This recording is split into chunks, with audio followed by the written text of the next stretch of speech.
Nah, ketika roda diputar, Pak, tuh, ini seret, Pak. Tuh, tidak bisa diputar. Oke. Ini masalahnya bukan dari rem, Pak ya. Bukan dari rem yang mengelupas dari kampasnya. Nah, untuk lebih jelasnya nih kita lepas dulu, Pak. Kemungkinan di antara teman-teman pemirsa ada yang mengira bahwa ini macet karena rem, Pak ya. Tuh, ini kita lepas untuk memastikan gitu kan bahwa motor ini, roda ini macet bukan dari rem, Pak. Tuh, ini sudah dilepas, Pak ya. Tuh, namun roda, Pak, tidak bisa diputar, Pak. Tuh. Jelas, Pak ya. Ini roda tidak bisa muter. Nah, selain daripada ini, Pak. Oh, di bagian double starter, Pak ya. Di sini kadang bisa double starternya, Pak. Nah, contohnya seperti ini, Pak ya. Kita coba.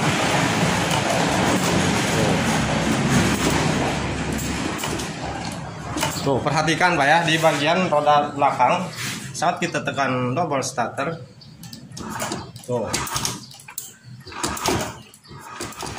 Assalamualaikum warahmatullahi wabarakatuh. Selamat siang untuk seluruh teman-teman pemirsa dimanapun kalian berada. Baiklah, kali ini kita kedatangan sepeda motor Scoopy ESP, dimana motor ini ketika pertama dinyalakan motor ini, Pak, ketika stasioner motor ini langsung jalan, Pak, seperti pada umumnya motor-motor kopling ya, Pak ya, dimana motor matic ketika stasioner seharusnya diam gitu kan, tidak langsung jalan. Namun dimana di motor ini ketika mesin menyala, sebelum tuas gas ditarik maksudnya, motor ini langsung jalan, Pak, langsung nyelonong, Pak ya. Nah, perhatikan di sini juga, Pak. Nah, ini kita jagang tengah, Pak ya, standar tengah. Nah, ketika roda diputar, Pak, tuh, ini seret, Pak. Tuh, tidak bisa diputar. Oke. Ini masalahnya bukan dari rem, Pak ya. Bukan dari rem yang mengelupas dari kampasnya. Nah, untuk lebih jelasnya nih kita lepas dulu, Pak. Kemungkinan di antara teman-teman pemirsa ada yang mengira bahwa ini macet karena rem, Pak ya. Tuh, ini kita lepas untuk memastikan gitu kan bahwa motor ini, roda ini macet bukan dari rem, Pak. Tuh, ini sudah dilepas, Pak ya. Tuh, namun roda, Pak, tidak bisa diputar, Pak. Tuh. Jelas, Pak ya. Ini roda tidak bisa muter. Nah, selain daripada ini, Pak. Oh, di bagian double starter, Pak ya. Di sini kadang bisa double starternya, Pak. Nah, contohnya seperti ini, Pak ya. Kita coba.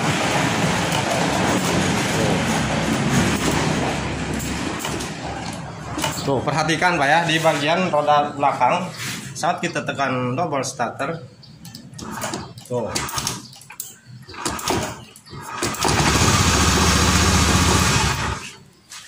Jadi saat di double starter, roda ini langsung ikut muter, Pak. Yang mana seharusnya sebelum tuas gas ditarik, ini roda belum bisa muter, Pak.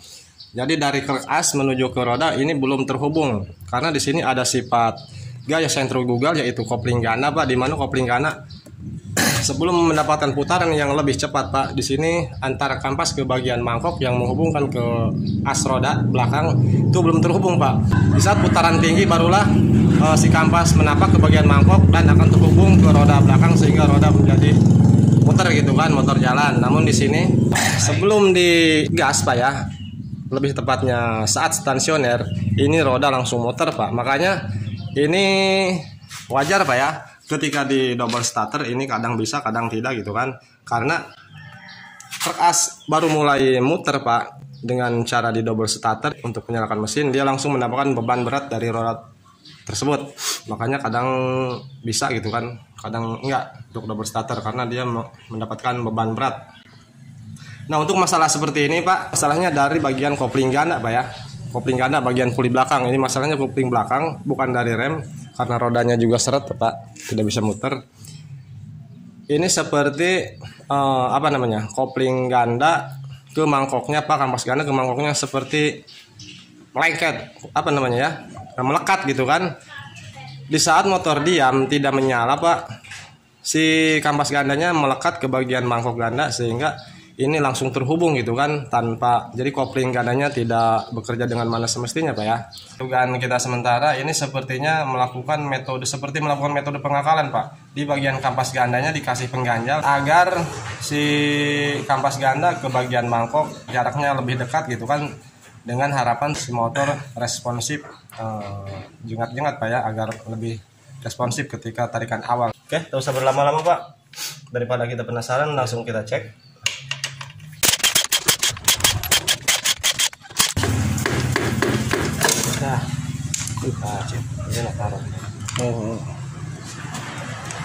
Nah, perhatikan Pak ya. Tuh, saat kita putar untuk mangkok ganda Pak, tuh roda juga ikut muter Pak ya, ya kan? Namun tuh ketika kita putar untuk roda Pak, tuh macet Pak, macet. Nah, lihat baik-baik Pak ya. Tuh di sini banyak bubuk Pak, seperti banyak serpihan Pak ya. Apakah ini kampas gandanya terkelupas sehingga menjepit Pak ya ke bagian sela-sela antara kampas dengan mangkok? Oke, kita coba lepas. Apakah yang terjadi ini Pak?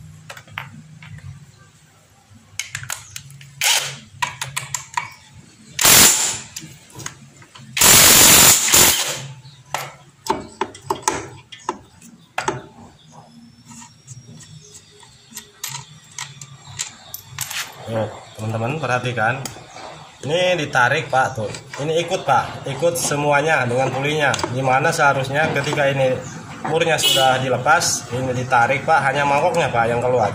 Ini mah ikut semua Pak tuh, berarti ini ada masalah Pak.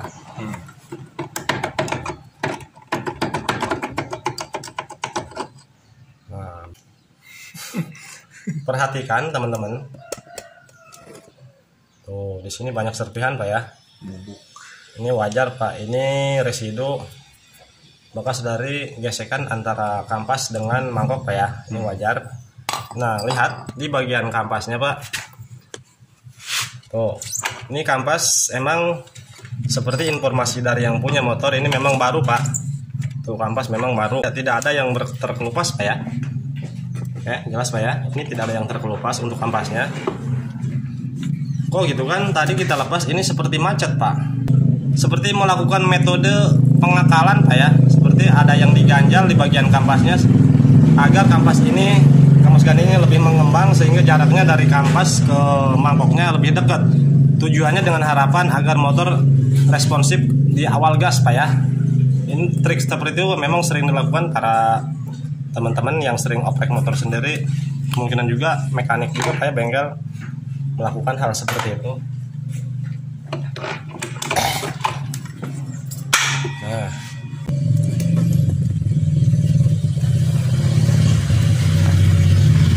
perhatikan ya di bagian kampas gandanya. Untuk dilihat dari fisik Pak, untuk dilihat dari fisik di sini tidak ada masalah sedikit pun Pak ya. Tuh, di sini tidak ada masalah sedikit pun, tidak ada yang remuk. Pokoknya normal Pak ya kalau dilihat dari fisik Pak. Di mangkok Pak kita cek. Oh, mangkok juga normal Pak ya. Namun di sini Pak, tuh perhatikan bersama Bapak ya. Di bagian mangkok, di sini ada plek-plek hitam Pak. Ini tandanya bahwa si kampas ganda dengan mangkok jarang sekali mendapat gesekan. Jadi si kampas ganda ketika RPM di bawah Pak, ataupun ketika stasioner, dimana seharusnya ini muter, ini diam Pak ya. Namun di motor ini langsung Pak, ini muter ya, yang dihubungkan oleh pibel dari kertas Pak ya, seperti ini. Nah, contohnya seperti ini Pak, agar lebih dipahami Pak ya.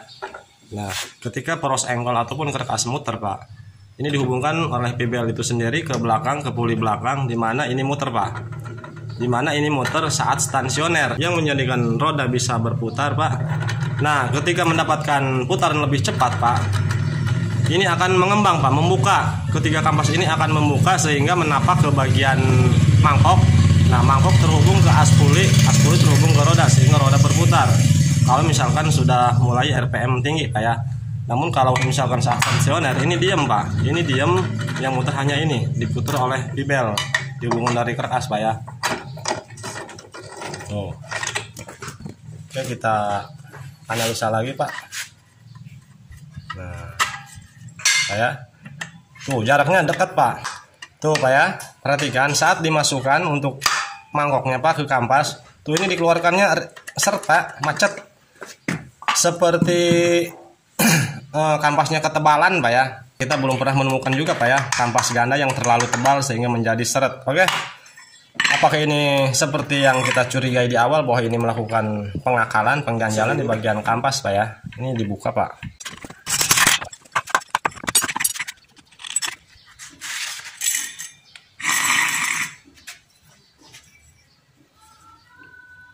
Seperti tidak ada masalah Pak ya. Namun kok gitu kan, ini tuh jaraknya rapat banget Pak. Ini ngepres banget. Memang masalahnya dari sini Pak. Yang menyebabkan motor ini ketika stasioner roda jadi langsung ikut muter dan muter juga. Dan saat diam seperti ini kita putar tadi macet Pak ya. Ini masalahnya dari sini Pak. Masalahnya dari sini, dari kampas, jarak kampas ke bagian mangkok tuh rapat Pak, tidak ada celah sedikit pun Pak. Motor langsung jalan Pak ya. Nah yang jadi pertanyaan, apakah produk ini jelek Pak sehingga ukuran kampas tidak sesuai dengan mangkoknya? Apakah di dalam sini melakukan metode pengakalan Pak ya, karena kita belum buka Pak. Oke, untuk lebih jelasnya kita buka apakah yang terjadi di dalam sini Pak. Kalau misalkan di dalamnya tidak ada akal-akalan, berarti kita bisa menyimpulkan bahwa ini produknya terlalu jelek Pak ya, dimana selain daripada kampasnya kurang bagus dan ukuran kampasnya juga tidak sesuai dengan ukuran mangkok gandanya Pak ya. Ini lepas dulu Pak.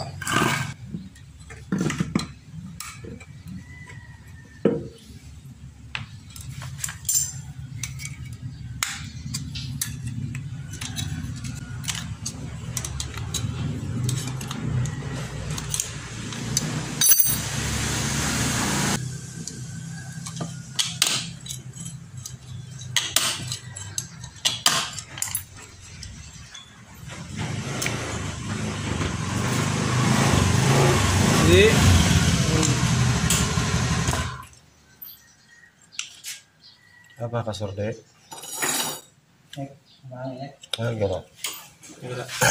Nah, teman-teman, setelah kita lepas ketiga kampas tersebut, apa yang kita curigai di awal Pak, di sini memang tidak melakukan metode pengganjalan Pak ya, sesuai yang kita dapatkan informasi dari yang punya motor. Ini kampas baru, hal yang tidak mungkin kalau misalkan bengkel melakukan metode pengganjalan tanpa permintaan dari si pemilik motor Pak ya.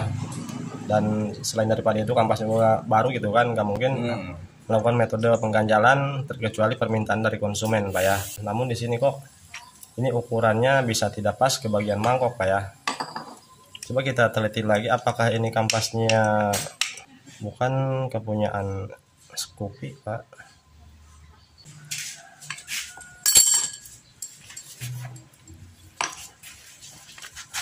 Nah teman-teman, kita punya kampas ganda yang bekas. Nah di sini ada dua buah kampas yang beda Pak, beda kode Pak ya. Nah ini untuk bit ISP yaitu kodenya K81 ataupun K93. Untuk bit ISP, Scoopy ISP ini sama Pak ya. Nah yang ini yang satunya yang masih ada kampasnya, ini K44 Pak. Ini K44 untuk kode part yaitu bit pop Pak ya. Nah kita samakan dengan kampas ganda yang berada di motor ini.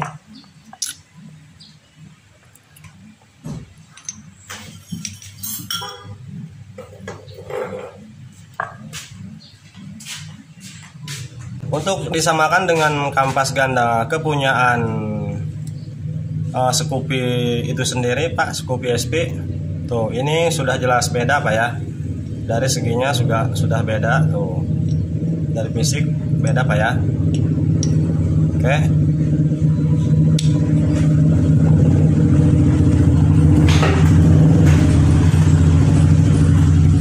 Untuk panjang sama Pak. Panjang sama. Nah untuk lebar Pak beda Pak ya. Tuh. Dan kepunyaan Scoopy ini Pak ya, karena ini bukan kepunyaannya Pak. Ini nggak tahu ini kode partnya apa, nggak tahu K44 atau apa ini Pak. Diameter ininya sama Pak ya. Nah, sekarang kita samakan dengan K44, ini kepunyaan kita Pak yang bekas. Kita samakan dengan K44. Tuh, di sini dari fisik beda juga Pak ya. Di sini beda. Dimana yang ini rata Pak. Tuh, pokoknya beda lah. Kan? Untuk dari lebar juga beda. Nah, kita juga sering Pak, sering mengganti kampas ganda. Walaupun bukan kepunyaan motor itu sendiri Pak untuk di bagian kampas ganda. Misalkan kita pasang di Scoopy ESP ataupun bit ESP bit digital Pak, kita sering menggunakan kode K44 yaitu kepunyaan Bipop ketika part yang dibutuhkan untuk motor tersebut tidak ada gitu kan. Untuk K44 biasanya PNP Pak, tinggal pasang. Namun di motor ini Pak, ini nggak tahu kita Pak, ini bukan K44 Pak ya, bukan untuk kode Bipop. Tuh. Di sini sudah beda Pak ya. Oke, ini sudah jelas Pak. Nah, jadi permasalahannya ini motor bukan dari pengakalan ataupun ada kerusakan. Dimana di sini masalahnya dari kampas ganda yang dipasang yang diganti Pak. Ini bukan punya Pak, bukan kepunyaannya. Ini kita belum tahu, kita tidak tahu ini kode partnya apa ya. Kalau misalkan K44 kita ambil K44 tuh di sini beda Pak, dari segi fisik beda Pak ya. Tuh, ini K44 Pak dengan bawaannya Scoopy ataupun bit ESP K81 Pak, ini jauh beda juga Pak ya. Oke.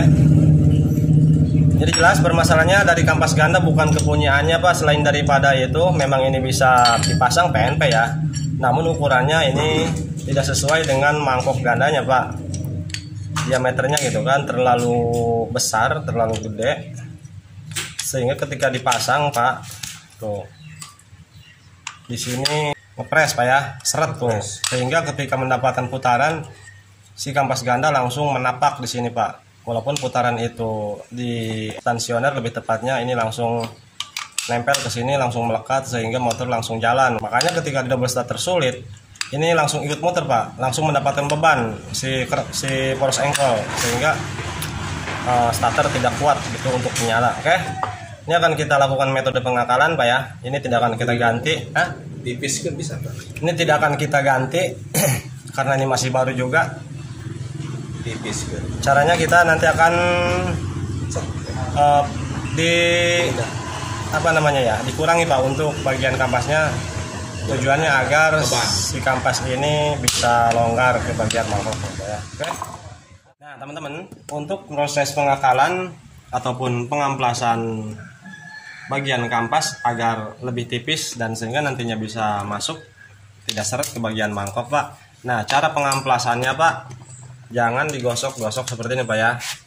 Digosok-gosok seperti ini karena tidak menutup kemungkinan Pak, kalau misalkan digosok-gosok seperti ini pakai tangan, tidak menutup kemungkinan nantinya ketebalan ketiga kampas ini tidak seimbang Pak, tidak rata, akan ada yang terlalu tebal, ada yang terlalu tipis gitu kan. Pokoknya nantinya ini tidak rata lah pokoknya kalau diamplas menggunakan tangan seperti ini Pak ya, tidak merata, sehingga nantinya kalau misalkan ini tidak merata Pak, motor akan geredek Pak. Kenapa akan meredek dan getar?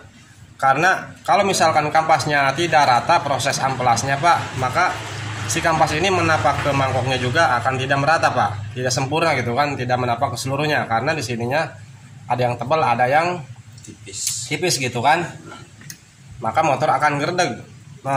Barangkali teman-teman punya masalah, ada yang mengalami masalah geredeg tidak sembuh-sembuh Pak, coba Bapak perhatikan Pak ya di bagian kampasnya. Biasanya kalau misalkan di sini tidak menapak keseluruhan, tidak rata napaknya ke mangkok, di sini ada tanda Pak, terlihat ya Pak ya.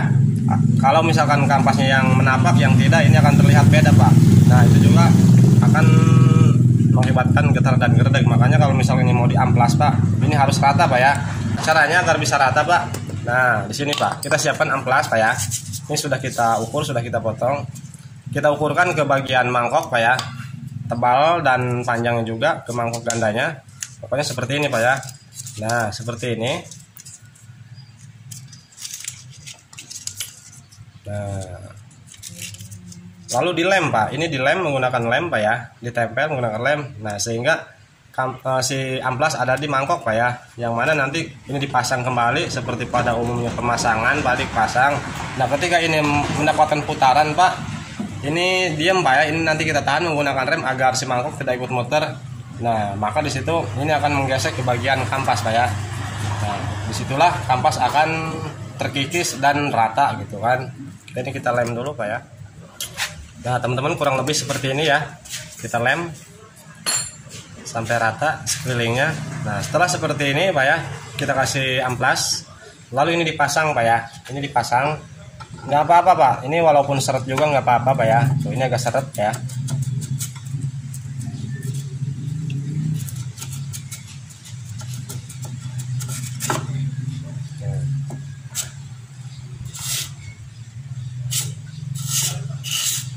Oke, setelah ini boleh kita kunci Pak, kita pasang bautnya.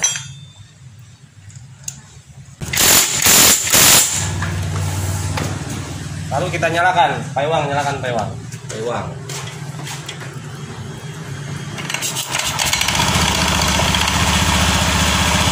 Nah, di sini teman-teman, karena ini presisi ngepres karena kita kasih amplas, ini langsung muter Pak ya. Nah ini ditahan Pak, rem belakang ditahan, rem belakangnya. Nah, agar ini proses pengemplasannya bekerja Pak ya. Kalau misalkan ini tidak direm, ini yang ikut muter, ini tidak akan terkikis Pak sama amplas. Oke. Karena ini sifatnya sentrifugal, si kampas gana ini menapak ke bagian mangkok, karena di mangkoknya ada amplas, nantinya si kampasnya akan terkikis oleh amplas sendiri Pak, yang sudah kita tempelkan di mangkoknya Pak ya.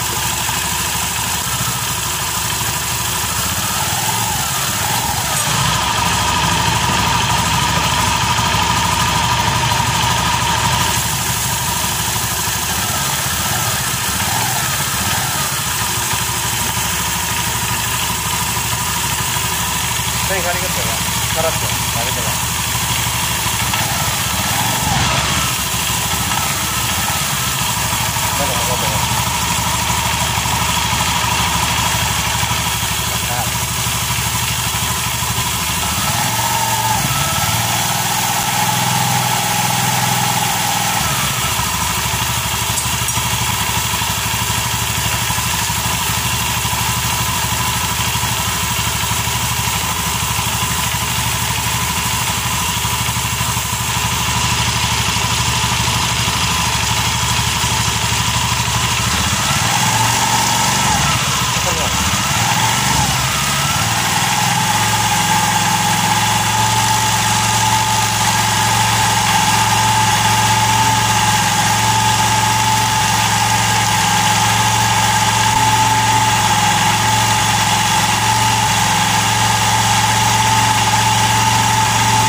Oke, cukup teman-teman, jangan terlalu lama sebetulnya.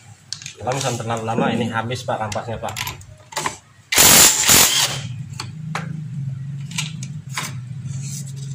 Wow. Wow. Nah. Tentu, Pak, di sini sudah bersih Pak ya. Rata.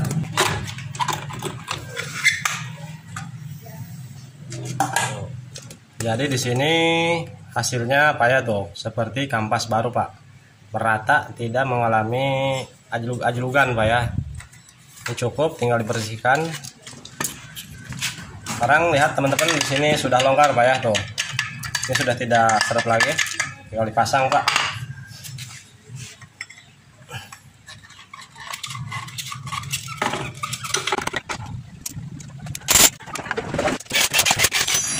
Baiklah teman-teman, ini sudah selesai terpasang. Coba diputar, coba Pak Iwang diputar rodanya, apakah masih macet?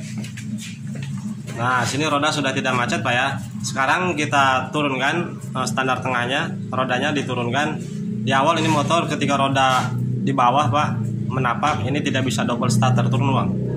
Double starter tidak kuat dikarenakan ketika muter keras roda langsung ikut muter sehingga ada beban, makanya double starter tidak kuat. Sekarang kita coba nyalakan. Nah, ini sudah selesai pak ya. Coba dicoba pak motornya, dicek di bawah jalan apakah ada perubahan.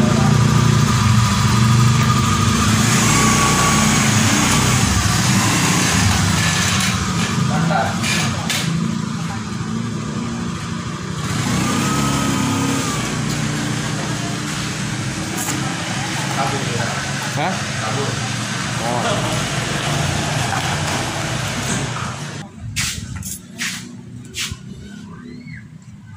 Di motor sosial media ini Pak.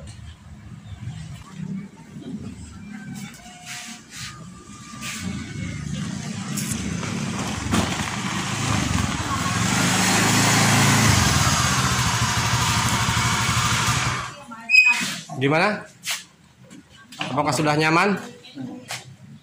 Oke, sekian dulu dari videonya.